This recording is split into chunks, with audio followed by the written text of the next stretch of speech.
So, Paddy and Henry have both abandoned me in an appalling show of disloyalty. However, we've replaced them with another very fine pair in their place, particularly given where we are in this moment in time. Business editor of the BBC, Simon Jack, is alongside me in the studio. Hooray! Hello, Laura. And Independent Institute for Fiscal Studies number cruncher Paul Johnson. Hello.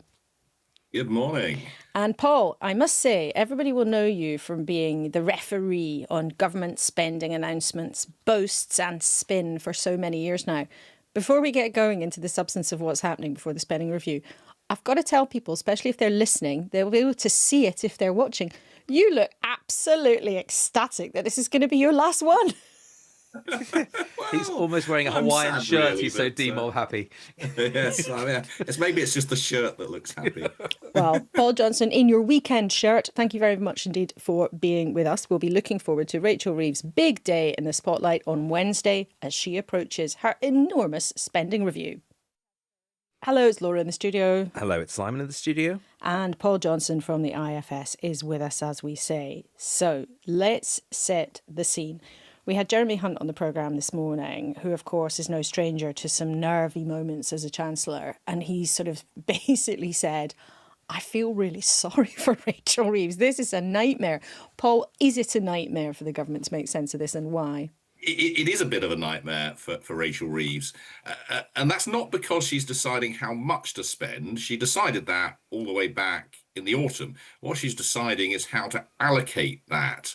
And her problem is that back in the autumn, she decided to spend not very much at all over the period of this spending review relative to what she's spending this year. So she did increase spending quite a lot last year and this, but then she thought, certainly for day-to-day spending, in other words, for stuff that's not capital investment, she thought she could get away with increasing spending by only just over 1% each year going forward. And when you've only got 1% a year, that leaves you with almost no wiggle room, particularly when you've got to give quite a lot of that to the health service and defence and so on. She's going to have to cut some stuff, and that's going to be really hard. In terms of the overall context, though, we know Rachel Reeves, Simon, is going to spend tens and tens and tens and tens of billion on long-term capital projects, to use the technical term, whether that's, big infrastructure, roads, trains, trams, investment in R&D. But it's that day-to-day spending, the sort of everyday business of government that might be quite tight. But in your view, how big a deal is the long-term stuff? Well, the long-term stuff is designed to try and winnow out that elixir of economic growth, because economic growth solves a lot of headaches. It gives you more, more jobs. It gives you greater tax revenue. It loosens, gives you a bit more headroom when it comes to spending, and that has been quite stubbornly low. Although, having said that, in the first quarter of this year, we saw 0.7% growth, which was pretty healthy, a pretty good clip, highest in the G7. So I'll be crowing about that when she comes to stand up to deliver this. But as Paul was saying, if you are going, we got the sort of contours of this today in this release, saying it's going to be about health, it's going to be about security, it's going to be about the economy. So you can say you're going to get a boost for health. We already know there's going to be a boost for defence. That means that some people are going to get less. And so which are the vulnerable departments? The big announcement today was this £86 billion to invest, as you say, in longer term stuff, the kind of stuff that will generate more growth. And there's kind of two buckets you take this out of. There's the day-to-day spending, as Paul was saying, and that's incredibly tight. But she changed the borrowing rules last year, which some people say gives her a bit more headroom to be able to borrow to invest in this longer-term stuff. But I think some people think that gives her this kind of limitless slush pile of money which she can use to, but she's still got to borrow that. It's got to come from somewhere. So it's not a limitless kind of slush pile, and she's got to apportion that very carefully. Now, the idea is, I was at the CBI dinner when Rachel Reeves was there talking to business leaders, and I was briefed she was going to come out with some very big number, and 2/3 of that would be spent on growth-friendly policies. She didn't actually announce that, but that's kind of the thing. But the problem is that however much money the government seems to spend on growth-enhancing measures, businesses who have to do the real heavy lifting investment have been chronically bad at investing money. And it seems that no matter how much you do, whether it's full expensing, so you can get tax breaks on investment, Business investment has been chronically low, and that is a real bugbear of the economy, and that has proved very stubborn to shift. And it's hard to see any reason why that would be different now when you've got such an uncertain external environment, tariff wars, whatever it is. People are feeling very cautious about that, and that's a handicap on growth. But that's a nightmare for the government, though, isn't it, Paul? I mean, if the government is saying we're going to chuck tens and tens of billions of different kinds of support, we expect them, for example, to say go ahead with sizable nuclear this week, for example. We expect them to say maybe go ahead with mini reactors. We expect them to say go ahead with all sorts of things. But actually, Paul, if when it comes to the animal spirits of the economy, businesses still say no thanks, that's a nightmare, isn't it? It's certainly difficult. I think it is important to stress that this government, actually following on from the last government, is spending more than in many decades on this capital investment spending, which hopefully will be good for the growth. But in the long run, I mean, the thing about this spending, and this is why I think there's reason to congratulate the government on taking a long run view, because the benefits of this will come way beyond this parliament. I mean, the nuclear power stations and the runways and the development and so on isn't really going to start having an impact on the economy for 10 or 20 years. So it's unusual to see such long-term thinking. I'm just going to stop you there and highlight to newscasters Paul Johnson congratulating a government and saying they've done something good. In the Treasury, they'll be whooping and cheering. They tend to get a bit cross by how doom-laden you are sometimes, they would see. Yeah, well, there's a but coming up, obviously. I was going to say, you really are in a good mood. And the but is that this isn't going to have much effect on growth in the short run, and despite the good news in the first quarter of this year, we've had a long period of poor growth. Now, I hope that first quarter growth continues through this year, but very few forecasters think that's what's likely to happen. Broadly speaking, we'll have pretty slow growth this year and over the next years. Now, no one, I think, is at the moment forecasting a recession, but as Simon was saying, if tariff wars get worse, I mean, goodness knows where President Trump is going to be over the next days, weeks and months. That's going to drag on us across the world. And if you don't get significant growth, everything remains really difficult. Mm-hmm. And just on that, on the business confidence side, you got, let's take, for example, steel tariffs. Now, we got an exemption. Basically, they put up steel tariffs from 25 to 50%, apart from the UK, because we did this deal to eliminate them entirely up to certain quotas. But there was genuine confusion about whether the UK would be in the same boat as everyone else whilst that deal is actually ratified. Mm-hmm. So you were potentially in a situation where tariffs on steel, for example, could be anywhere between 0 and 50%. And when you're dealing with that, the ability, when you talk to chief executives, I do in my day job, their ability to plan, make an acquisition, build a factory, hire a bunch of people, all of that is kind of up in the air. And that's a very corrosive effect on business confidence and therefore growth. Whatever the government does. Whatever the government does. How, though, tell us, has the relationship between this government and business changed? Because it's interesting to me, if you rewind a year, city contacts that I talked to, and yours will be far more extensive and better than mine, but we're very much like, look, we like what we see. Yep. Rachel Reeves has tried really hard to press the flesh, to understand where we're coming from. You know, she went for all those business breakfasts. She told us once she got her staff to nick some pastries at the end because she doesn't like waste. If you talk to people who now in that part of the world that I speak to, that's basically they don't always have that much confidence in her. How has it changed over time? Well, you're right in the sense that there was a massive charm offensive to business with that blitzkrieg of breakfast that you talk about, and everyone was very much on board with it. And then came the budget. Yeah. And that was basically dropped a bomb on business confidence, because of the 40 billion of tax rises that were in that budget, 25 billion of them fell on businesses. You add that to things like, for example, higher than inflation settlements for the public sector, which basically pushed up wage settlements. So you had a very substantial wage in the national minimum wage, and if you're in the 18 to 20-year-old bracket, it was like 16%. on top of that, you've got this employment rights bill, which is going through Parliament at the moment, where they was talking about, giving day one rights on things like sickness pay and unfair dismissal, albeit they say with probation periods.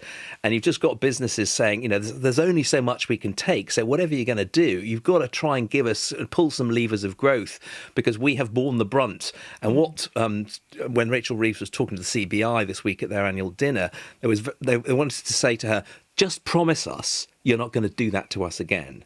Please, what they wanted her to say is, read my lips, no more taxes.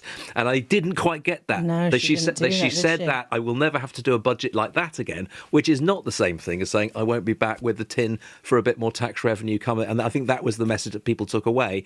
And when they challenged her on the employment rights bill, because business thinks you are making it more expensive and riskier to take people on, and more expensive, she hit back pretty firmly and said, I make no apology for trying to give people jobs which they can have some security and build a life around. So there was a bit of an impasse there. So, I don't think that but business still smarting, haven't quite made up yet. We'll be very interested to see what they get on Wednesday. And such a switch since this time last year. For sure.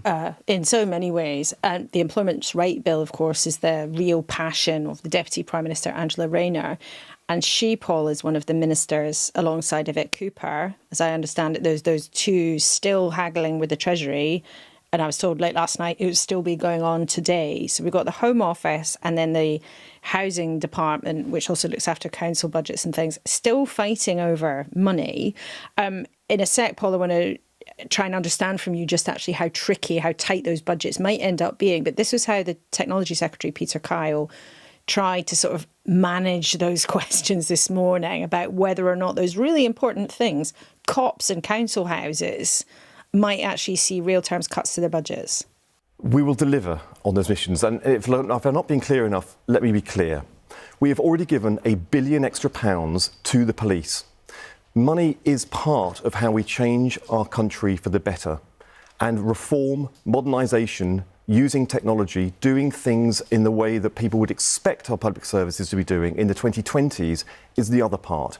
We are delivering investment in the police. We expect the police to start embracing the change they need to do their bit for change as well. We are doing our bit. You see a Chancellor that is striving to get investment to the key parts of our country that needs it the most. That is what you've seen in the previous budget, and you've also returned the stability and the early signs of growth into our economy. You will see the priorities of this government reflected in the spending review, which sets the departmental spending into the long term. But this is a partnership. It's interesting, Paul. Peter Carroll, and he is a sort of zealot for reform and tech and all those things, as you'd expect with his job and also his sort of political character. He is one of those people who would describe himself as a reformer. But if you are an official in the Home Office this weekend or an official in the Housing Department this weekend and you hear a cabinet minister say, well, you've just got to reform, if you might not get all the money we want, but you've just got to get on with it. Is that a realistic approach to take that would avoid any actual cuts to the actual services that members of the public receive? Well, there's clearly plenty of scope for reform, and I've been reading this morning about the amount of money that government might be putting into AI and technical change in departments to make things more efficient. But that's nevertheless going to be hard to deliver. I mean, Peter Carl's right that there were increases in these budgets over the last couple of years. So even if there are cuts over the next few years, that's not an overall cut over this Parliament. Again, something I think the Chancellor will be very keen to tell us about. But of course, it's going to be hard if they are working with cuts, or possibly in Angela Rayner's case with smaller increases than she was hoping for. But as I said right at the beginning, when you given yourself so little space for manoeuvre, some bits of government are inevitably going to see cuts in their budgets. And the problem now for the Home Office and the Housing Department is that if all of the other departments have settled, then there's genuinely not much that Treasury can do, because there's a fixed amount left. They've got their spreadsheet, and the spreadsheet's saying there is no more. And if there is no more, there is no more.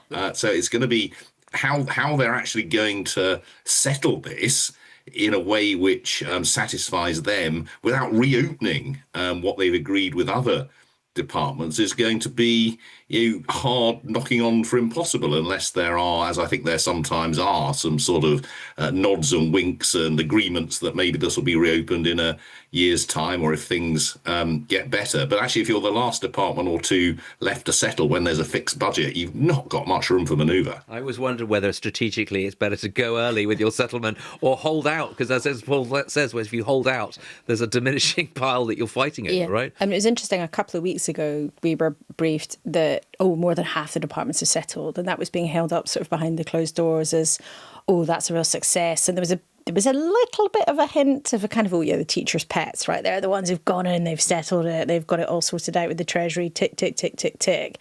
And now you have these two very, fearsome politicians, Yvette Cooper and Angela Rayner, being the ones who are holding out. And it's also worth saying, though, this is the first time that any of these people have been through this process of a spending review. These are new cabinet ministers. And of course, Yvette Cooper and a couple of them had been in government before in various different jobs. But it is the first time that as a group, they have been through a spending review process like this, which goes all the way up to 2029, which is the year of the next likely general election. So they all know how important this is. And it will be interesting to see if we can find out what the relationships will be like at the end of Wednesday. It also strikes me, though, from a political point of view, Simon, that they might have ended up in a way, or they'll be trying to avoid ending up in the worst of all worlds. Because if you look at a chart that was passed to us this weekend at what is happening with overall government spending, it is going up enormously over the next few years. Overall, as Paul said, that initial big spike, but it continues going up all the way till 2029. So on the one hand, they can tell a political story. They can say, we're spending so much more than the Tories were going to. It's nothing like austerity. Look, we're spending instead of it coming down. And we're spending all this stuff on good stuff. But because the big investments are in the long term, in the short term, there's still going to be lots of political pain. And maybe that's going to look like the worst of all worlds. Well, I just think the housing thing really interests me, because they've set a lot of store by their housing targets, haven't they? 1.5 million homes over the next 5 years, which basically most people I know in the building industry say is, heroic in its assumption and unrealistic, heroic at best and totally unrealistic at worst. Not least because you need things like, have you got enough bricks? Have you got enough builders? Have you got, and it'll be a real test of the planning reforms. That's going to be thing. That's something the business lobby are really looking at. Has this planning reform thing, is it actually going to happen? When push comes to shove, are you going to be able to force development through? So that's very interesting as well. And as you rightly say, and there's another risk out there, and this is not just in the UK, but it's for governments all over the world. The risk of sovereign debt. This is the amount of money you actually, IOUs you issue to international investors to give you the money to. The cost of that is going up, not least in the US, and the US tends to be the benchmark for these things. You've seen the deficits going up by another $2 trillion. It'll be nearly $40 trillion, an almost unfathomable amount of money. And people are wondering, is there a limit at which people will stop, a limit to how much money people lend Uncle Sam? And that is mapped onto other sovereign nations like the UK, which has seen its borrowing costs go up. We're already spending £100 billion a year on servicing this debt. That debt looks likely to continue. That's why you want growth, because debt is usually measured as a percentage, or your total debt, of a percentage of the value of the overall economy. If the overall economy grows, which they hope it will, and you get that float away. You just basically smooth it all out and everything's fine. But this idea of the thing about sovereign risk and how much money governments actually can borrow cheaply is a real issue at the moment. And there's a lot of interesting writing on the right and lots of about whether or not that's sustainable. And you get people like the head of the Lords Treasury Committee, a former Treasury Minister, George Bridges, saying, look, actually, this is a risk to national security because governments across the West are just getting more and more jacked up on credit, and that credit ain't so cheap anymore. Well, it was the thing that broke that beautiful bromance, wasn't it? I mean, the idea of the deficit was the thing which divided Elon Musk and Donald Trump, of course. You mentioned a percentage there, and we've got a very good question, Paul. We're going to put you to work. We've got a question from Julian, who's a newscaster in Swansea. He's WhatsApped in. With the conversation around 3% spend of GDP on defence, why is it we don't hear about percentages when it comes to other kinds of spending, like health, education and welfare? Is there a political reason for this? Is a percentage on spend on defence a more universal way to discuss this line in a budget which makes sense on a global level? It would be helpful for listeners to be able to place other areas of spending in a similar way. Now, Paul, my understanding is I think you do defence this way because it's NATO countries trying to agree what is a reasonable proportion of any country's budget to put forward. Because if you're, Spain compared to the UK, compared to America, you couldn't possibly say, yes, we're all going to spend 100 quid because the countries are completely different sizes. But do you know the answer to that question? And I wonder if you can tell us, roughly speaking, putting you on the spot, what percentage of GDP some of our other big departments take up? Yeah, no, it's a really interesting question. I think we should actually spend more time talking about spending in terms of fractions of national income, because that's really telling us what the government is taking out of the whole economy to pay for health and education and defence and welfare and all of those sorts of things. So actually, we were just talking about the national debt and debt interest, which is a huge issue. I mean, the debt is getting on for 100% of national income. But the thing that's really causing us big problems at the moment is that we're spending well over 3%, knocking on for 4% of national income, just paying for the debt interest. Now, you immediately see that's a bigger number than the amount we're spending on defence. And so there's a huge problem caused by the huge part of debt that we have, and we're spending a higher fraction of national income actually on that debt interest than we have in many, many decades. And that underlies a lot of the problems the Chancellor is facing. You look over history, and you definitely want to look at these things in terms of fractions of national income to understand what's been happening. And again, you get this really fascinating picture when you look at spending on defence. Go all the way back to the 1950s, the period after the Second World War. We were spending something like 8% of national income on defence, and that's come down all the way to 2% and just about beginning to creep back up. And if you then look at health spending, right back in the 1950s, we're spending 2 or 3% of national income. We're now spending something like 8%. So what have we done? We've essentially massively cut defence spending and used that to fund big increases in health spending. And then the last thing I think is really fascinating is when I started working on this kind of stuff a long time ago, back in the 1980s, we spent the same fraction of national income on health as we did on education.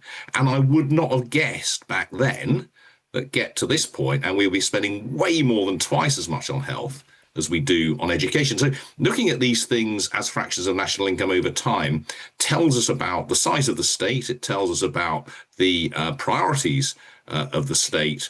And it tells us things that, as I say, I don't think many people predicted, which is that education has gone way down the priority list relative, for example, to health. And isn't that also because of an ageing population? And given the ageing population, it is perhaps naive to expect that bill to come down in the years ahead of us, because the proportion of people over 65, over 80 is going to balloon over that time, and that is one of the reasons they're saying that NHS reform is so important. And that's the other reason. The other thing we've seen going up is the welfare bill from pre-COVID. We're the only country in Europe who basically still has a smaller workforce and more people out of work than they did before COVID.